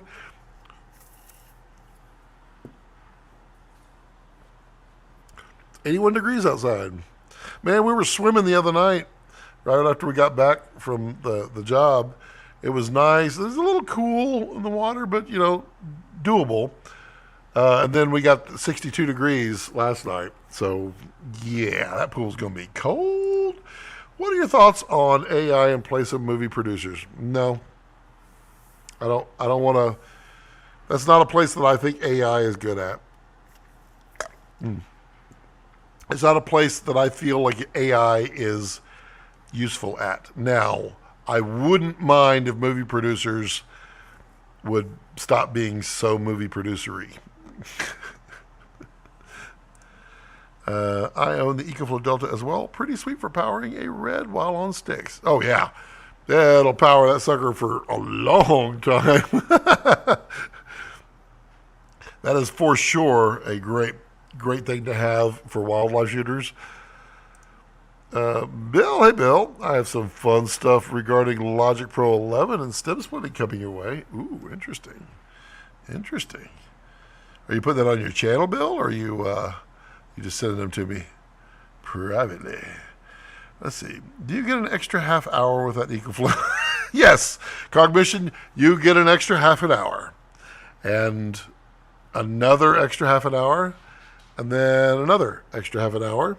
And I think 27 more extra half an hours.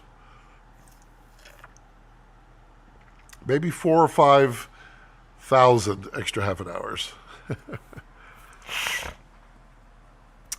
Let's see here. Have you tried? Nope, I have not. Not yet. And I actually did not get to DZO at NAB, which was very disappointing. Oops. I mean, producers want to replace mini posts with AI. How about we turn the tables? I mean, like I said, I would love for producers to be less producery.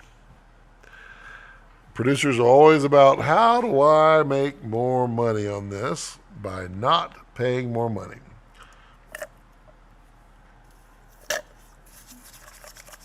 It'll run the Komodo X for about 17 hours. I feel like it should run it for a little longer than that.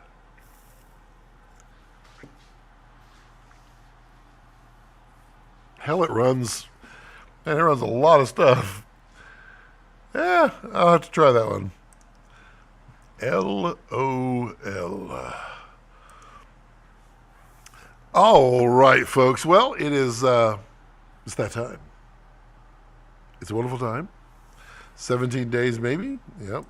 Talking about this AI thing. Is GPT-40 useful for anything for production or post? I have not found that to be the case yet, but I mean, it's pretty new. It's in its infancy. 17 days, maybe. Yep, indeed. It's that time, everyone. I greatly appreciate you all hanging out for, just hangout time on Fridays, when we do this all the time. Definitely look for some new videos coming out next week. Probably on a Tuesday, Thursday schedule instead of Monday, Wednesday, because I really suck on Sundays of finishing up the videos that I was supposed to get out for Monday, because I need to get them out on Sunday so that the members get their pre-advanced watch in there, which is a great reason for you to become a member. I mean, it's really cheap. It's like what, $2 for the base level, and you get to see the videos before they come out. You get to watch me live like a day before I'm live. Kidding, of course. That would be AI. Well, thanks for the stream. Where is my margarita? Come on over. Thank you for a great Friday evening. Have a wonderful, great weekend. Yeah, everyone, please eat something delicious. Enjoy some family and friends. Enjoy your weekend. Enjoy a beverage if you so choose. And you can support the channel. If you buy anything from B&H or Amazon, there's links down below. You can, kind of do the thing with it. Well,